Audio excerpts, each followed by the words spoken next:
Mesdames, Mesdemoiselles et Messieurs, bonsoir à toutes et à tous. À la une de l'actualité internationale, c'est une grosse provocation à laquelle les États-Unis d'Amérique et l'OTAN viennent de se livrer. Dans un contexte aussi confus comme le contexte géopolitique dans lequel nous sommes, où le bras de fer est engagé sévèrement entre la Russie et l'OTAN, les États-Unis d'Amérique viennent de déployer dans le nez de la Russie des soldats, des troupes marines qui sont positionnés dans un champ. On se demande quelle est l'idée qui est derrière la tête des États-Unis d'Amérique. On sait que depuis fort longtemps, des troupes américaines sont présentes sur le sol européen au nom de l'OTAN pour protéger l'ensemble des flancs de l'OTAN. Mais cette fois-ci, ça sent mauvais, puisqu'ils sont installés sur l'île de Gotland et qui fait face à Kaliningrad. Et Kaliningrad, c'est une des régions russes qui est très proche des pays baltes, qui fait frontière même avec les pays baltes. Alors, voici une situation très préoccupante pour laquelle, pour le moment, nous n'avons pas encore vu la réaction de la Russie. Et donc, dans le cadre de cette vidéoconférence, dames et messieurs, c'est bien sûr de cela que nous allons parler. Mais avant de continuer, je vous demande humblement de partager cette vidéoconférence. Notamment, n'oubliez toujours pas de laisser quelque chose en commentaire. Laissez vos avis en commentaire. Les commentaires là donnent la force à la chaîne. Voilà. Donc, actuellement, du maintenant jusqu'au 1er juin, jusqu'au mois d'août, le slogan phare, qu'on va utiliser en commentaire, c'est Moyen Express. Voilà, il faudrait que tous les Africains entendent parler de ça. C'est cette plateforme qui va, évidemment, dominer, terrasser Amazon.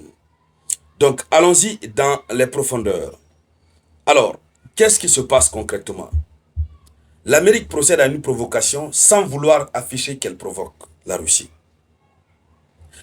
L'Amérique déploie ses troupes. On ne sait pas, c'est parce que Donald Trump, ce sont les résultats de la nervosité sérieuse que nous avons vu Donald Trump manifester ces derniers temps, à cause des frappes massives que la Russie a eu à exercer, ou bien qu'est-ce qui est derrière ça concrètement? Puisque l'Amérique ne déploie pas ses troupes comme ça dans une zone inutilement. Fut-il un déploiement au nom de l'OTAN? Alors, ce qu'il faut dire, le lieu où l'Amérique a déployé ses troupes, c'est Gotland. Voilà, c'est l'île de Gotland. L'île de Gotland est un pivot stratégique incontournable. D'abord, sa localisation est stratégique. Et il faut dire que l'île de Gotland est au cœur de la mer Baltique.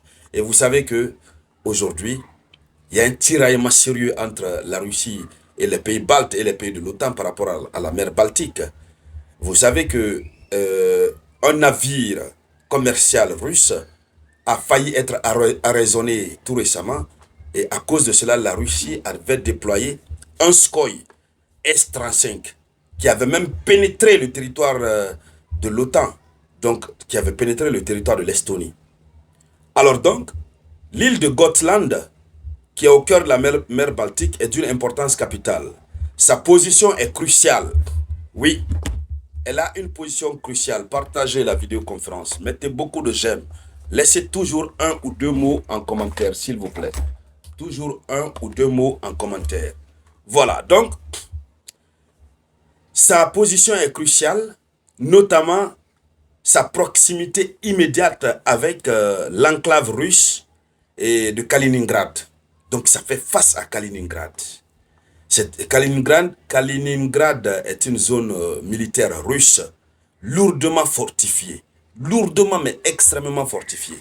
Ça veut dire, à la moindre erreur, les soldats de Kaliningrad peuvent réagir. Parce que c'est une zone, mais extrêmement militarisée et fortifiée. Puisque la zone, je vais voir comment afficher la carte, la zone est au milieu, même comment on appelle, au milieu des pays baltes. Et donc, quelle est la nature de ce déploiement et quelle peut être la capacité de ce déploiement? Alors, la présence des troupes américaines, en particulier des marines, ce sont des troupes marines sur l'île de Gotland, est un développement significatif des tensions entre la Russie et l'OTAN. Alors, ce déploiement inclut des capacités avancées comme le lancement de missiles à partir des systèmes mobiles, démontrant une capacité de projection des forces rapides et efficaces. L'OTAN, ou du moins l'Amérique, a déployé ses troupes.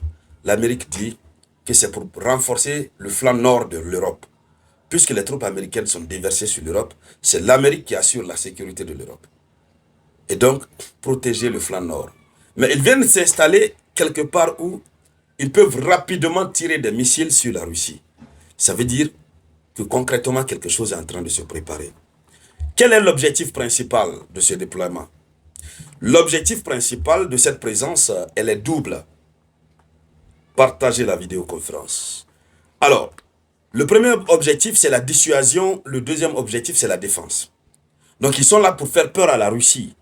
C'est pour envoyer un message clair à la Russie, dissuader la Russie de toute agression potentielle dans la région.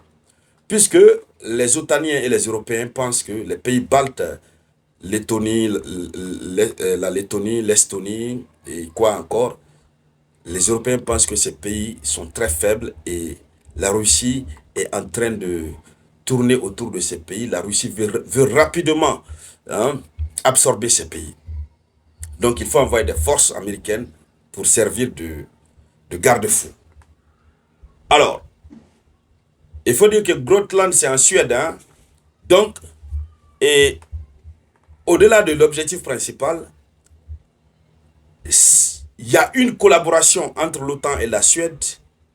L'importance de la coopération militaire, des entraînements conjoints sur la défense régionale face aux menaces potentielles émanant, entre autres, de Kaliningrad. Donc l'OTAN collabore régulièrement avec la Suède et pour pouvoir se protéger et se défendre. Donc qu'est-ce qu'il faut dire? Kaliningrad, c'est une forteresse russe, comme on le disait tout à l'heure. Oui, c'est une enclave et son rôle dans la stratégie de Moscou en mer Baltique, et ça joue un fort rôle, un grand rôle. Donc voici ce que les États-Unis d'Amérique sont en train de faire. Pour le moment, il n'y a pas assez de commentaires, mais ils sont déjà postés là. Ça veut dire quoi? L'Amérique est en train de s'apprêter à quoi, concrètement? Voici la question qui est en train d'être posée, et pour le moment, on n'a pas encore vu la Russie réagir. Mais, comme d'habitude, la réaction de la Russie ne va pas tarder. Alors, dames et messieurs, c'était ça la une de l'actualité internationale. Merci de la partager au maximum dans tous les groupes. Et je vous reviens tout à l'heure avec de nouvelles actualités. C'était la voix de votre unique samouraï.